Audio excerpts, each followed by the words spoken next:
Le tribunal de la télé vous est présenté par bonplan365.com. Chaque jour, un nouveau bon plan sur le site des bonnes affaires et des bons plans. Et Télé-Réalité TV, la première chaîne de télévision entièrement consacrée à la télé-réalité. Et par la masterclass VGS Télévision, la formation audiovisuelle pour bosser à la télé. Fidèle au poste, vous êtes dans le tribunal de la télé, l'émission de la joie et de la bonne humeur. People 24, la bonne humeur avec cette équipe de chroniqueurs. Vous le savez, la chaîne de télévision People 24 a décidé de faire émerger comme ça toute une nouvelle génération de chroniqueurs et d'animateurs télé, mais également, vous allez le voir dans quelques temps, ils vont devenir présentateurs sur la chaîne et on espère pour eux qu'ils vont réussir dans ces mondes de l'audiovisuel. À ma droite, je vous la représente, Maritel est avec nous. Juste à côté de Marielle, c'est la charmante Paloma qui est avec nous. De l'autre côté de la table, elle est là, tout de rouge véhicule, c'est Aniki. Et à côté d'Aniki, vous le connaissez, Vincent Roncelli. Salut. Immédiatement, on va donner la parole à notre toréadores, là, je ne sais pas comment on dit au féminin, toréador. Notre amie Aniki. De quoi voulez-nous parler à présent? Alors, je précise qu'elle n'est pas toréador, hein, elle aime les animaux, est péteuse de volcan. Mais c'est sa tenue qui me fait penser à ça. Donc je vais vous parler du GINKS, ce qui veut dire Green Inclination No Kids. Donc en français c'est en fait en clair on veut pas d'enfants, jamais.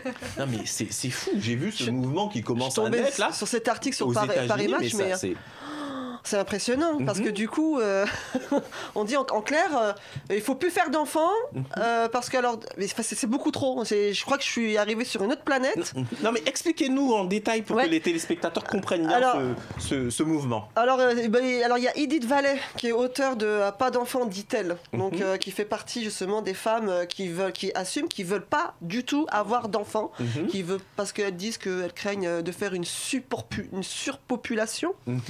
Et donc pour des raisons de bien de la planète, on est trop nombreux. C'est ça, voilà. C'est surtout, en fait, on arrive à l'écologie de la planète. Donc en clair, on meurt, on pollue.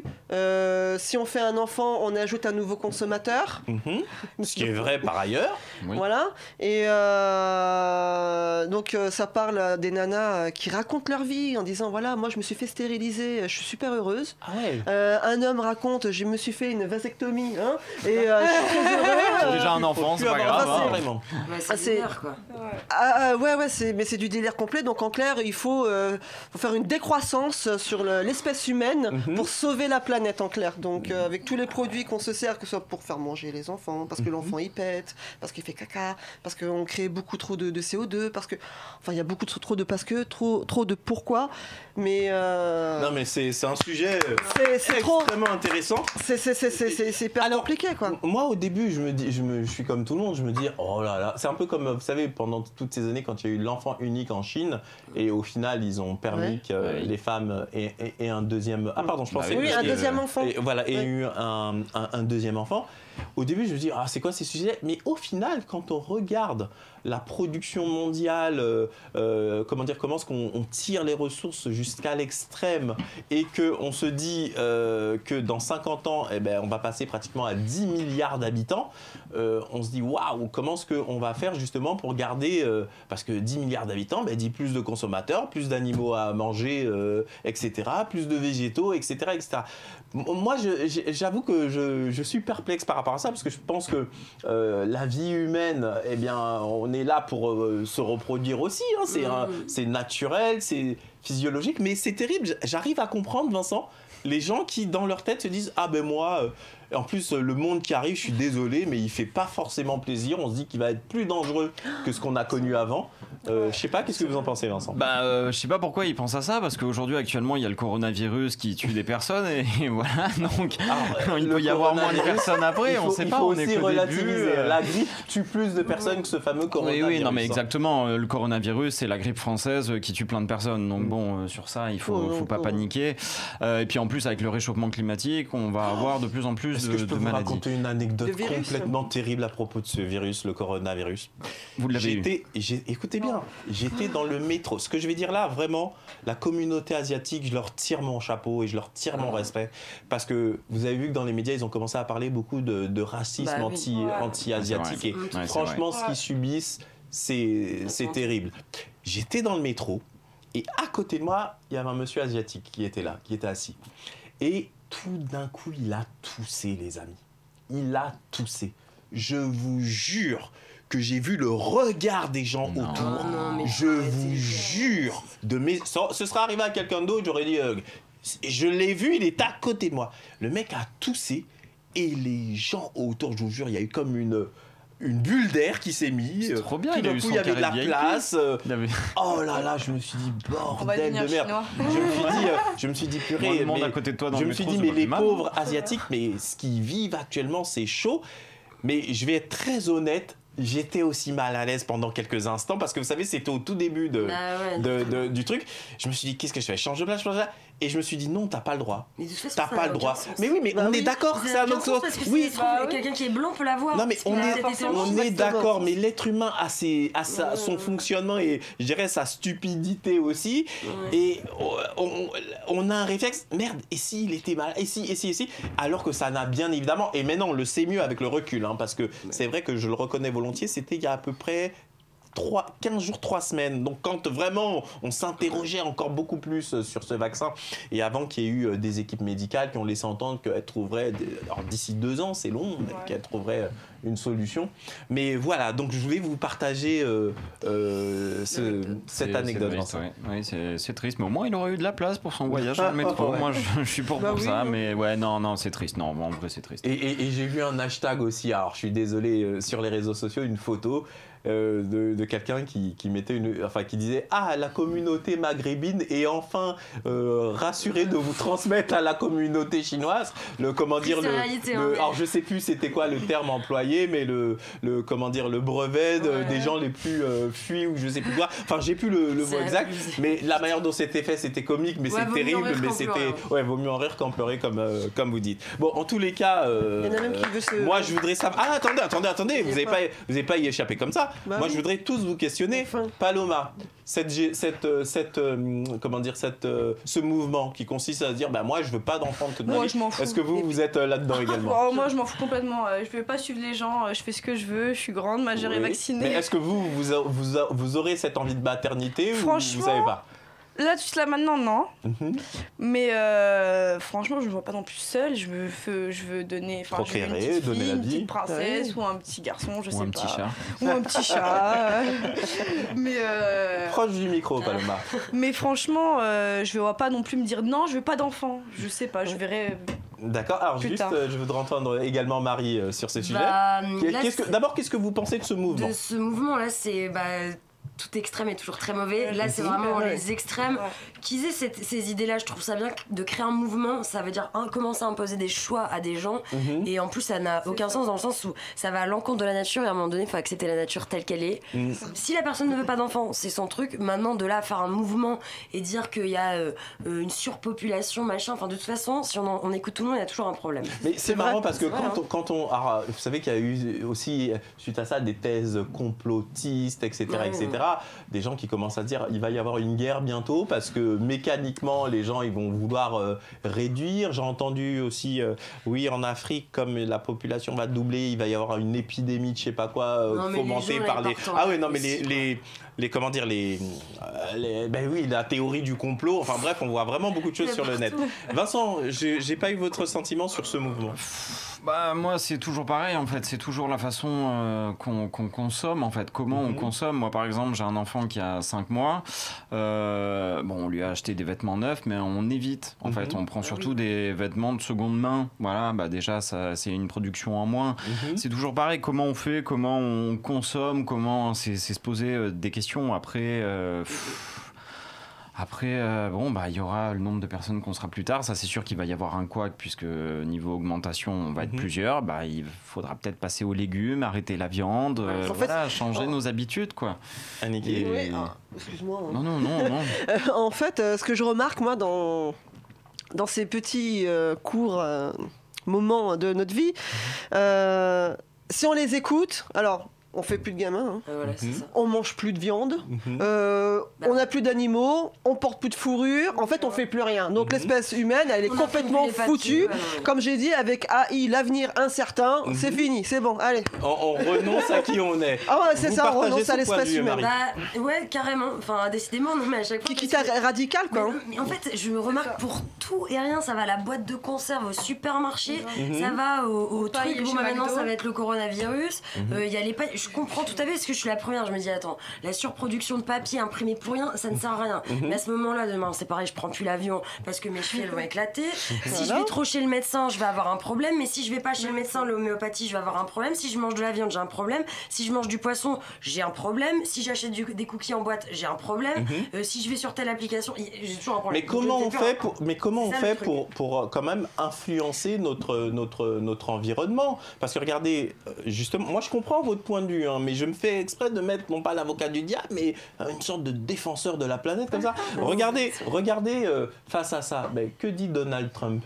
Il dit que le réchauffement climatique ça n'existe pas, etc. Comment les Donc appellent, les cycles, il y a aussi, oui, il dit que c'est un cycle. C'est le cycle de la Terre. Il y a beaucoup de. Ça a toujours existé. Alors, si vous le permettez, il y a beaucoup de scientifiques qui disent effectivement que ça a beaucoup existé, mais excusez-moi, il y en a encore beaucoup plus qui disent qu'il y a un réel réchauffement climatique, qu'on est vraiment au seuil de quelque chose d'extrêmement grave et que l'être humain ne s'en rend pas compte, mais vous voyez la couche d'ozone qui nous protège de ces fameux rayons X du soleil, si elle s'évapore, vous allez voir qu'on sera bien content. Et déjà, regardez les catastrophes maintenant. Voilà, on est en février. Regardez la température dehors. C'est pas l'homme qui fait ça. Compte juste, petite différence. Attendez, on parle pas tous en même la temps. couche d'ozone, ça va mieux par rapport à avant. D'accord. Parce qu'avant, à l'époque, on utilisait beaucoup de produits où il y avait beaucoup de gaz, etc. Où là, la couche d'ozone, c'était moins bien. Mais comme on a arrêté ces produits-là, la couche d'ozone va mieux. Regardez, c'est totalement différent par rapport au réchauffement climatique. Regardez ce que vous dites, Vincent. En réalité, vous confirmez. Vincent, vous confirmez que l'influence de l'homme sur la planète Terre, elle est réelle. Elle est réelle. Et que là, on est passé à côté d'une grosse catastrophe. Mais heureusement que les scientifiques nous avaient alertés. Là, ils nous alertent sur le réchauffement climatique. Mais pour l'économie, je sais pas, moi, on voit que les Américains et les Russes, je sais pas si vous le savez, et les Chinois sont en train de se préparer une vraie guerre de positionnement par rapport au pôle Nord, puisque avec la fonte des glaces, vous le savez, il y a plein de gisements de pétrole, c'est extrêmement riche. Et donc, alors que c'est un bien de toute l'humanité, ils veulent s'accaparer ces différents endroits. Marie, vous vouliez rajouter quelque chose? De toute façon, la dernière fois, on parlait de ça avec ma mère et je trouve qu'elle avait à peu près raison. Parce qu'elle me disait, mais ces trucs-là, ça date pas d'hier en fait. C'est que là, tout le monde se réveille et trop bien parce qu'on est surtout une génération où ça bouge pas mal et tout, c'est trop cool. Mais ça date pas d'hier. Il y a quelques années, il y a eu Tchernobyl, il y a eu trop de trucs et en fait, ça fait des années et des années qu'il y a un vrai problème. Dans les années 70, il y avait pas mal de problèmes aussi. Donc c'est pas un truc. En fait, on a l'impression qu'on découvre quelque chose alors que non. C'est aussi l'effet des nouvelles technologies, des réseaux sociaux qui fait que dès qu'il y a une situation, on est au courant un peu plus rapidement. Vincent. Après, c'est à toi.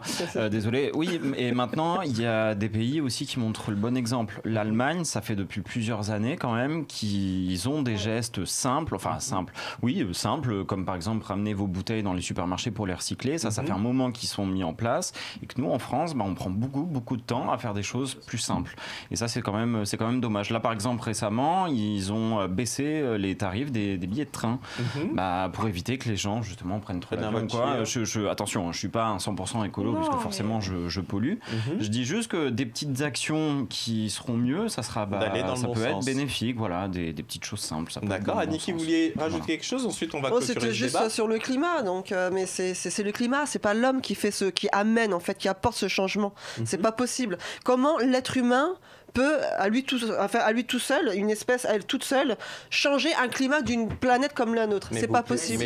Mais si, ma chère. On a une population énorme. Attendez, Annicky, mais vous ne vous rendez pas compte. Si. Effectivement, comment vous expliquer Mais ça a toujours existé, Kevin. Alors non, parce que là... Mais si, il y a des millions d'années, c'est des cycles de vie de la Terre. Certes, mais l'homme produit des substances qui dégagent dans l'atmosphère, qui créent des incidents sur le climat. Regardez un truc tout bête, les cyclones.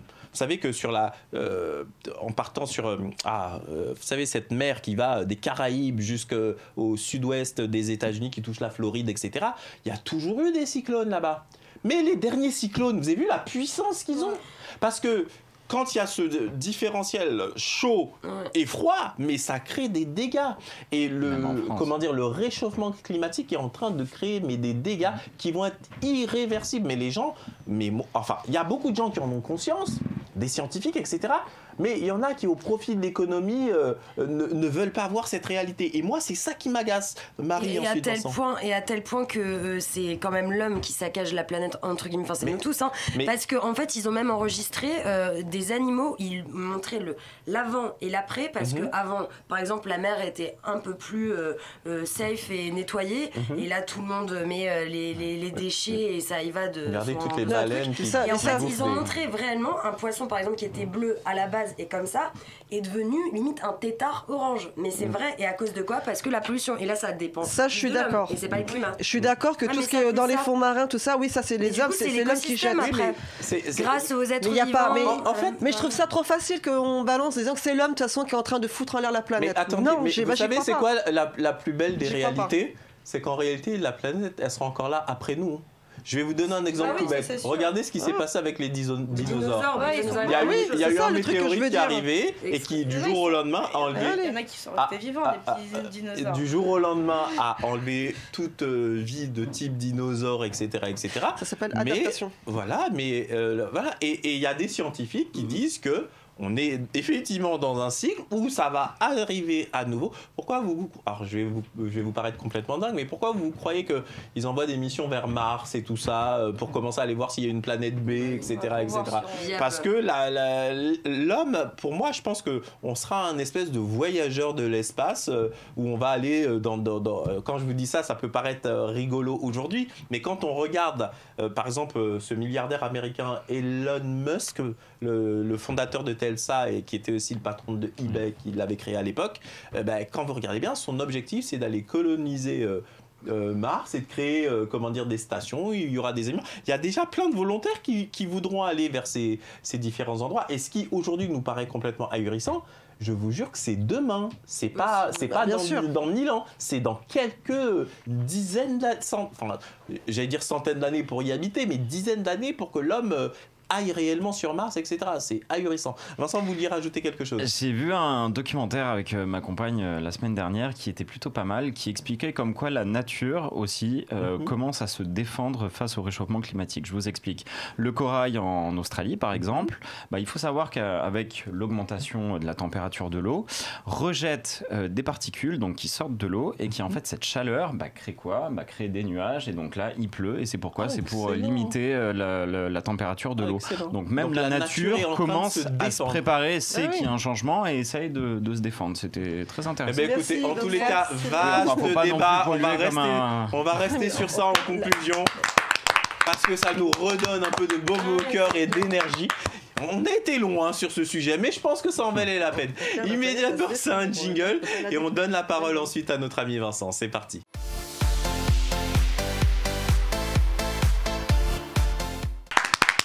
Toujours fidèle au poste. Je vous rappelle que pour commenter notre émission, c'est extrêmement simple. Vous allez du côté du site internet de la chaîne à l'adresse www.people24.tv. Vous sélectionnez comme ça la rubrique programme et le tribunal de la télé. Et là, vous pouvez commenter l'émission de la même manière. Je vous rappelle également qu'on reçoit dans 15 jours une personne qui crée un peu le buzz autour d'elle qui s'appelle Ruby Nicara. Eh bien, vous voulez lui poser des questions, n'hésitez pas. Vous avez un formulaire également qui vous permet de la questionner.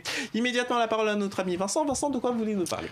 L'État a lancé une étude au mois de septembre par rapport à la discrimination à l'embauche. Alors qu'est-ce qu'ils ont fait? Ils ont pris près de 103 entreprises, ils les ont testées et en envoyant en fait des CV. Donc ils ont sorti dans ce résultat 7 entreprises qui apparemment étaient dans la discrimination à l'embauche. Donc il y en a près de 7. Alors vous pouvez les nommer ces entreprises? Bien sûr, donc il y a Air France, Accor, Altran, Arkema, Renault, Rexel, Sopra Steria.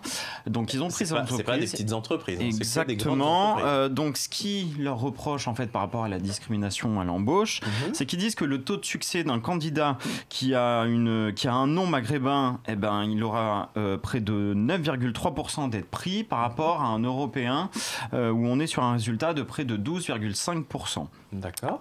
J'ai mené une petite enquête quand même auprès de l'entreprise Accor et d'Air France.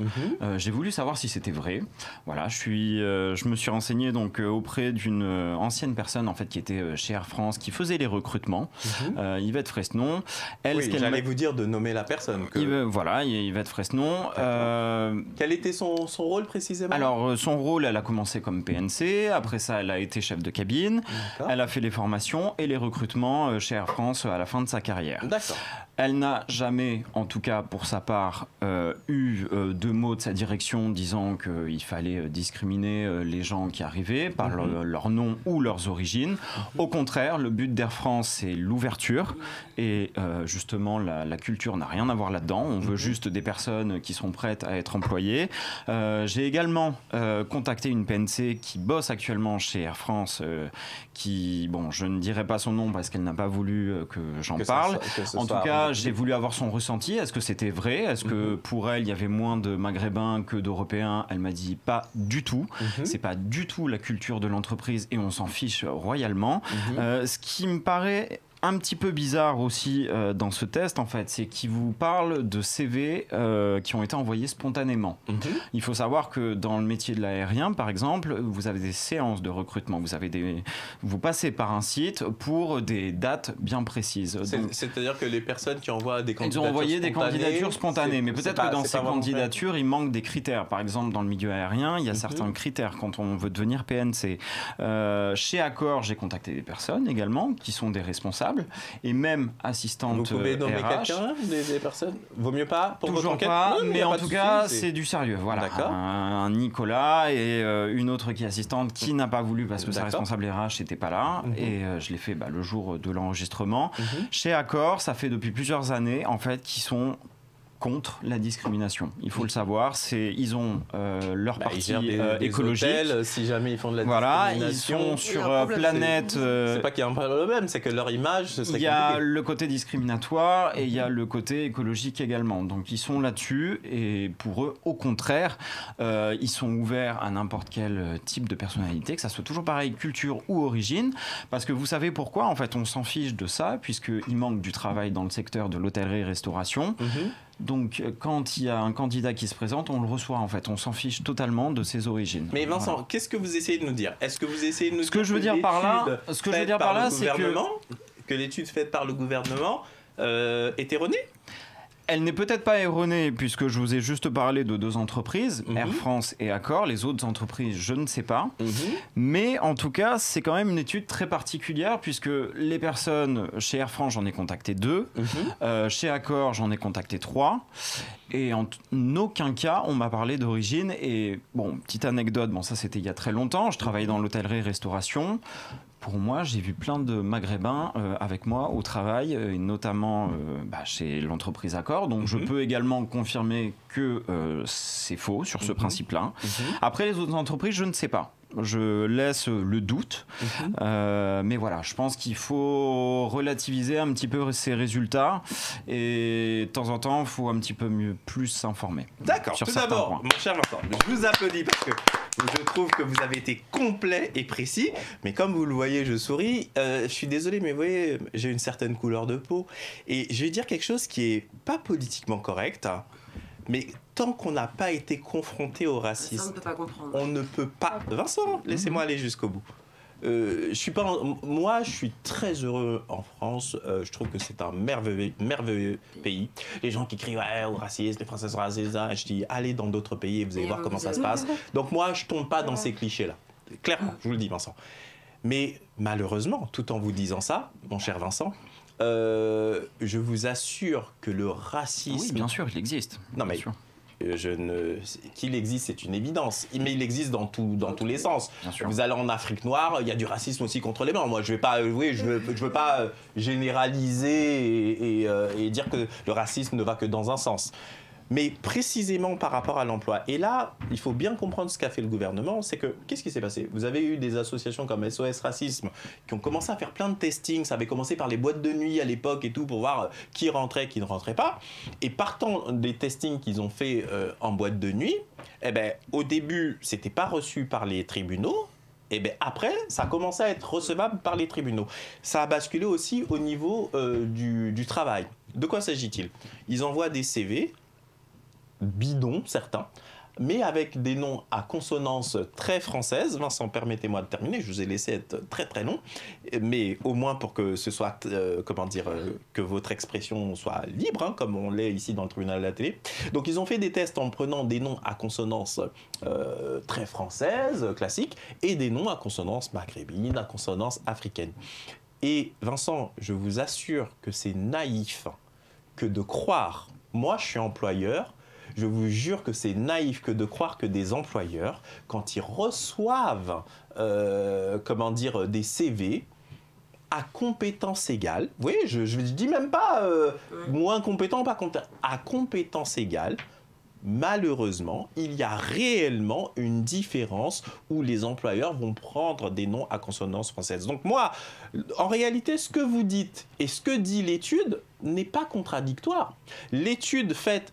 Parce que, qu'est-ce que vous me dites, Vincent? Vous me dites, ben moi, j'ai travaillé chez Accor, j'ai des connaissances chez Air France qui se sont occupées de recrutement, mais ces entreprises n'ont jamais dit qu'elles n'employaient jamais de Noirs ou qu'elles n'employaient jamais d'Arabes ou ce genre de choses. Je vais vous redonner la parole, mais l'étude dit que sur une masse de CV envoyés, eh bien, il y a des profils qui font que effectivement, quand on a un nom à telle consonance, on a moins de chances d'être recruté ou pas. Marie, vous vouliez prendre la parole sur ce sujet? Si le directeur est maghrébin, par exemple, ça va être la même histoire ou pas? C'est-à-dire?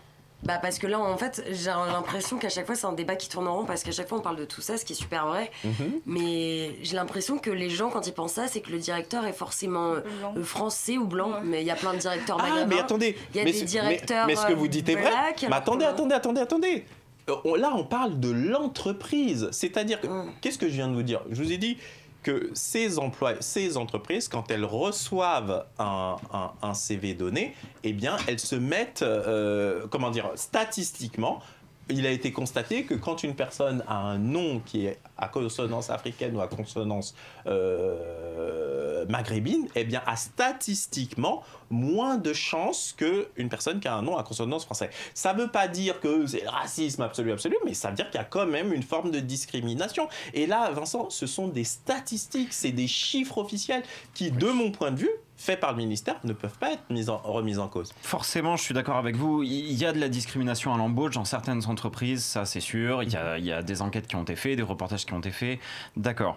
Mais en tout cas, concernant Accor et Air France, je trouve ça quand même très bizarre. Voilà, comme je vous l'ai dit, par exemple, pour un PNC, il faut des critères avant d'être pris et on ne regarde absolument pas le nom ou alors d'où on vient, en fait, tout simplement. Bon, après, il y en a, ça c'est sûr. Je n'ai pas vu les autres entreprises.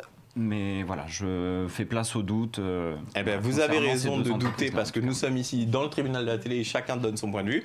Mais moi, je persiste à dire que les chiffres du ministère c'est une étude sur un grand nombre de personnes et à mon avis, elles sont quand même vraies, ces chiffres-là, à ces entreprises de faire en sorte de ne pas tomber dans le panneau parce qu'effectivement, maintenant, les Anglais appellent ça « shame on you », on met la honte sur l'entreprise en divulguant son nom.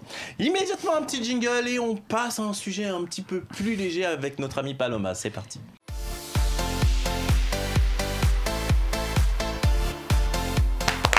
Et oui, on est là, fidèle au poste dans le tribunal de la télé. À présent, la parole de notre ami Paloma. Paloma, de quoi voulez nous parler? Je vais vous parler de Nike. Attention au micro. Je vais vous parler de Nike qui lance la nouvelle collection pour les JO 2020. Alors, pour les JO 2020 qui se préparent au Japon, comme vous le savez, du coup, pour le coronavirus, je ne sais pas comment ils vont faire. Attention, c'est en Chine, le coronavirus. Oui, bon, ça a coûté, quoique... Après ce qu'on a dit tout à l'heure, les pauvres Chinois, Japonais, ils n'aiment pas du tout ça en plus. Hein, fais gaffe, les pauvres, la communauté asiatique, c'est compliqué. Donc voilà, Nike réunit une nouvelle fois Off-White et Alix pour une collaboration pour faire des vestes. pour les JO. Donc pour l'instant on n'en a pas plus, mais logiquement la collection serait finie pour été prochain. D'accord. Et en fait, mais quoi, c'est une association entre deux... Oui, entre 3 marques. Nike. C'est marrant, ça se fait de plus en plus, ouais. Des marques qui des collaborations. font comme ça, des collaborations avec d'autres. C'est vraiment pour les JO. Nike et Off-White ont fait souvent des partenariats. Mais là, ils ont fait un partenariat avec une autre marque que je connais pas trop. Mais j'ai vu des petits extraits de vestes, ça a l'air sympa. Les prix sont pas donnés du tout, par contre. Ah, mais ça, fallait s'y attendre. Ouais, non, mais là, vraiment pas donné. Ça peut aller de 300 à 500. Moi, ce que je vous propose, ma chère Paloma, c'est que quand cette collection va sortir, vous nous en reparlez dans l'émission, parce que là, elle a créé un teaser comme ça, et on est là, waouh, où sont les photos, où est la collection, mais il n'y a pas encore de photos, on peut pas encore les voir. Bon, on vous applaudit en tous les cas. Oh les amis, c'est déjà la fin de l'émission. Mais pas de panique, on se retrouve demain pour un nouveau numéro du tribunal de la télé. Dans la joie et la bonne humeur. À bientôt sur People 24. Ciao.